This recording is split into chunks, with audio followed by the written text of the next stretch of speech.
Hello everyone. இந்த வீடியோல நம்ம op-amp எப்படி ஒரு சம்மிங் ஆம்ப்ளிஃபையரா யூஸ் பண்ணணும் அப்படிங்கறது பார்க்கலாம். சம்மர், சம்மிங் ஆம்ப்ளிஃபையர் எல்லாமே சேம் தான். சப்போஸ் இங்க பாத்தீங்கன்னா 3 இன்புட் வோல்டேஜஸ் இருக்கு. இந்த எல்லா இன்புட் வோல்டேஜஸ்மே ஒரு இன்புட் ஆஃப் தி op-ampல கொடுக்கும்போது output will be proportional to the sum of the input voltages வந்து கிடைக்கும். ஸோ அதுதான் ஆடர் இல்லைன்னா சம்மர் இல்லை சம்மிங் ஆம்ப்ளிஃபையர். அதில் 2 types of summing amplifier இருக்கு. ஸோ நமக்கு தெரியும் ஒரு op-ampல இன்வெர்ட்டிங் டெர்மினல் நான் இன்வெர்ட்டிங் டெர்மினல் இருக்கு. ஸோ எந்த இடத்துல நம்ம இன்புட் கொடுக்குறோமோ இப்போ நான் இந்த செகண்ட் பின் இன்வெர்ட்டிங் டெர்மினல்ல கொடுத்தா அது வந்து inverting summing amplifier. Non inverting டெர்மினல்ல இன்புட்ஸை கொடுத்தா அது வந்து நான் inverting summing amplifier. So 2 types of summing amplifier இருக்கு, inverting and non inverting. Summing ஆம்ப்ளிஃபையரை டிரைவ் பண்றதுக்கு முன்னாடி ஃபர்ஸ்ட் இன்வெர்ட்டிங் ஆம்ப்ளிஃபையரோட அவுட்புட் வோல்டேஜ் எக்ஸ்பிரஷன் தெரிஞ்சாதான் நம்ம டிரைவ் பண்ண முடியும். So for that first inverting ஆம்ப்ளிஃபையர்னா என்ன, இன்புட்டை வந்து inverting terminal that is negative டெர்மினல்ல கொடுக்கணும் through resistance, input resistance R1, இது வந்து ஃபீட்பேக் ரெசிஸ்டன்ஸ் RF. அப்புறம் பிளஸ் டெர்மினலை வந்து கிரவுண்ட் பண்ணியிருப்போம். ஸோ இந்த கேஸில் அவுட்புட் வோல்டேஜ் என்னவா இருக்கும், V0 இஸ் ஈக்குவல் டு, இது வந்து இன்வெர்ட்டிங் ஆம்ப்ளிஃபையரில் எப்போதுமே ஒரு மைனஸ் சைன் இருக்கும், minus RF by R1 into input voltage V2. So இதோட டெரிவேஷன் டீடைல்ஸ் தெரியணும்னா refer to this video lesson 3 inverting amplifier. இப்போ நான் இன்வெர்ட்டிங் ஆம்ப்ளிஃபையருக்கு இன்புட் வந்து நான் இன்வெர்ட்டிங் டெர்மினல்ல கனெக்ட் பண்ணணும். So in this case output voltage என்னவா இருக்கும், 1 plus RF by R1 into இந்த பர்டிகுலர் வோல்டேஜ் ஆர் இந்த பர்டிகுலர் வோல்டேஜ் எடுத்துக்கலாம். ஸோ V1 எடுத்துக்கலாம். இந்த பொட்டன்ஷியலும் சேமாக தான் இருக்கும் because it is a negative feedback circuit. So இதை பற்றி டீட்டெயிலாக தெரியணும்னா refer to the video L4. First நம்ம இன்வெர்ட்டிங் சம்மிங் ஆம்ப்ளிஃபையர் பார்க்கலாம். ஸோ இன்வெர்ட்டிங்னா இன்வெர்ட்டிங் டெர்மினல்ல இன்புட் கனெக்ட் ஆயிருக்கும். இப்போ இங்கே வந்து 3 இன்புட்ஸ் எடுத்திருக்கோம், V1, V2, V3. அது வந்து resistance, input resistance R1, R2, R3 வழியா கனெக்ட் ஆயிருக்கு. ஓகேவா? ஸோ இந்த பொட்டன்ஷியல் வந்து பிளஸ் டெர்மினலை வந்து கிரவுண்ட் பண்ணியிருக்கோம் த்ரூ காம்பன்சேஷன் ரெசிஸ்டர். ஸோ இங்கே உள்ள பொட்டன்ஷியல் VB வந்து 0. ஸோ VA என்னவா இருக்கும், virtually ground. ஸோ VAவும் 0வா தான் இருக்கும். ஸோ நம் இப்போ அவுட்புட் வோல்டேஜ் ஈக்குவேஷன் எழுதலாம். அதுக்கு நோடல் ஈக்குவேஷன் எழுதணும். ஸோ இந்த நோட்ல VAங்கிறது 0, அதனால டைரக்டா ஈக்குவேஷன் எழுதிடலாம். Actually V1 minus VA by R1 எழுதணும். VA 0 ஆனால டைரக்டா V1 by R1 plus V2 by R2 plus V3 by R3 plus இந்த voltage V0 by RF equal to 0. So இதுல இருந்து என்ன கிடைக்கும், V0 is equal to RF minus RF by R1 into V1 plus RF by R2 into V2 plus RF by R3 into V3. So இப்போ பார்த்தா உங்களுக்கு தெரியும் ஈஸியா எப்படி ரிமெம்பர் பண்ணணும்னா அவுட்புட் வோல்டேஜ் இந்த மாதிரி இன்வெர்ட்டிங் சம்மிங் ஆம்ப்ளிஃபையர்னா ஒரு நெகட்டிவ் இன்புட், நெகட்டிவ் சிம்பிள் இருக்கும். அப்புறம் அவுட்புட் வோல்டேஜ் வந்து டைரக்டா எழுதிடலாம், minus RF by R1 into இந்த இன்புட், அப்புறம் RF by R2 into இந்த particular input, RF by R3 into this input. So டைரக்டா ப்ராப்ளம்ஸ் கொடுத்தாங்கன்னா இங்க டைரக்டா இந்த ஃபார்முலாவை அப்ளை பண்ணி ஆன்சர் கண்டுபிடிச்சிடலாம். ஸோ இங்க உள்ள வோல்டேஜும் கொடுத்துருவாங்க. That is V1 equal to 2 volt, V2 வந்து 3 volt, V3 வந்து 3 volt, இந்த மாதிரி ஏதாவது ஒரு வோல்டேஜ் கொடுத்துருப்பாங்க. இந்த ரெசிஸ்டர் வேல்யூவை டைரக்டா சப்ஸ்டியூட் பண்ணீங்கன்னா you will get the output voltage V0.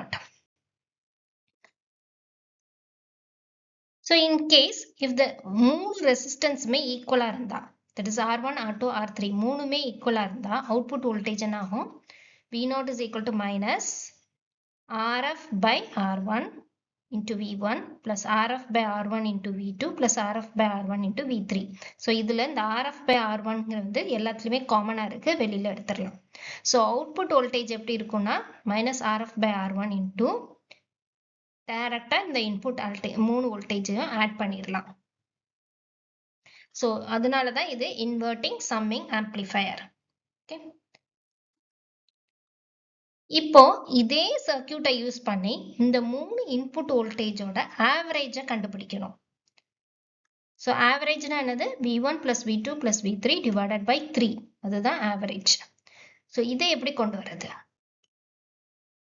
So output என்ன கிடைச்சது? minus RF by R1 into sum of the input voltage. இப்போ இந்த RF by R1 ஓட வேல்யூ என்னவா இருக்கணும்? 1 by 3 இருக்கணும்.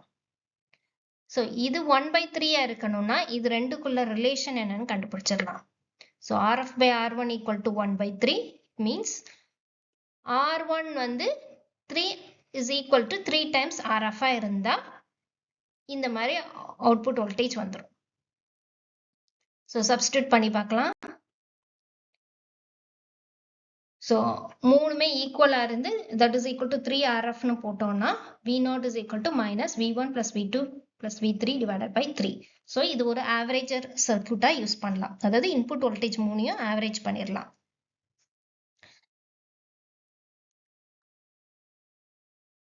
இப்போ நான் இன்வெர்ட்டிங் சம்மிங் ஆம்பிளிஃபையர் பத்தி பார்க்கலாம். ஸோ நான் இன்வெர்ட்டிங்னா நான் இன்வெர்ட்டிங் பிளஸ் டெர்மினல்ல இன்புட் கொடுத்தா அது வந்து நான் இன்வெர்ட்டிங் ஆம்பிளிஃபையர். அகைன் இது வந்து resistance R1 R2 R3 3 resistance வழியா இன்புட் வந்து கனெக்ட் ஆயிருக்கு. ஸோ அவுட்புட் வோல்டேஜ் ஒரு நான் இன்வெர்ட்டிங் ஆம்பிளிஃபையர் அவுட்புட் வோல்டேஜ் என்ன? V0 is equal to 1 plus RF by input resistance R into VA இந்த வோல்டேஜ். ஸோ இந்த வோல்டேஜும் ஈக்குவல் தான். ஸோ இந்த வோல்டேஜ் எடுத்திருக்கேன் VA. இப்போ நமக்கு VA என்னன்னு தெரியாது. VA கண்டுபிடிக்கணும். ஸோ இங்கே வந்து let us take it is VB. இந்த ரெண்டு வோல்டேஜும் ஈக்குவல் தான் VB. ஸோ இங்கே வந்து இந்த நோடில் வந்து நோடல் ஈக்குவேஷன் எழுதலாம் first. V1 minus VB by R1 plus V2 minus VB by R2 plus V3 minus VB by R3 equal to 0. So இதில இருந்து VB என்னன்னு கண்டுபிடிச்சிடலாம்.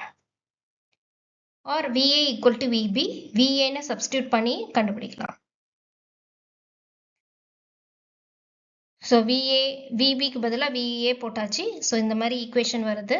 So this is the VA equation. இப்போ நமக்கு அவுட்புட் வோல்டேஜ் எக்ஸ்பிரஷன் ஏற்கனவே தெரியும். நான் inverting ஆம்பிளிஃபையருக்கு V0 equal to 1 plus RF by R into VA. So இந்த VA எடுத்து இங்கே சப்ஸ்டியூட் பண்ண போகிறோம். So you got this as the output voltage expression. இப்போ இந்த R இருக்குல்ல, R1 R2 R3 இந்த R எல்லாமே equal and that is equal to RF by 2 அப்படின்னு கண்டிஷன் வச்சு சப்ஸ்டியூட் பண்ணோம்னா இப்போ இது எல்லா ரெசிஸ்டன்ஸும் ஈக்குவல் ஆயிரும். டினாமினேட்டர்ல எல்லா ரெசிஸ்டன்ஸும் ஈக்குவலா இருக்கு. ஸோ எல்லாம் 1 by R டேர்மையே காமனாக எடுத்துடலாம். அப்புறம் இது வந்து RF by 2. ஸோ இதை வந்து சிம்பிளிஃபை பண்ணோம்னா you will get V0 is equal to V1 plus V2 plus V3. So டைரக்டா மூணு இன்புட்டையும் ஆட் பண்ணிடலாம் if this is the condition. So summarize பண்ணிடலாம் இது வரைக்கும் பார்த்ததை. சம்மிங் ஆம்பிளிஃபையர்னா it adds multiple input voltages and provides a single output voltage. இல்லைன்னா என்ன சொல்லலாம்? It is a weighted sum of all the inputs. ரெண்டு டைப் ஆஃப் சம்மிங் ஆம்பிளிஃபையர் இருக்கு, inverting and non inverting. Inverting summing ஆம்பிளிஃபையர்ல இதுதான் circuit. இன்புட்டை வந்து inverting டெர்மினல்ல connect பண்ணணும். எல்லா ரெசிஸ்டன்ஸ் இன்புட் ரெசிஸ்டன்ஸும் ஈக்குவலா இருந்ததுன்னா this is the output. So inverting ஆம்பிளிஃபையர்ல எப்போதுமே நெகட்டிவ் சைன் வரும். நான் இன்வெர்ட்டிங் ஆம்பிளிஃபையர்ல டைரக்டா you will get V1 plus V2 plus V3.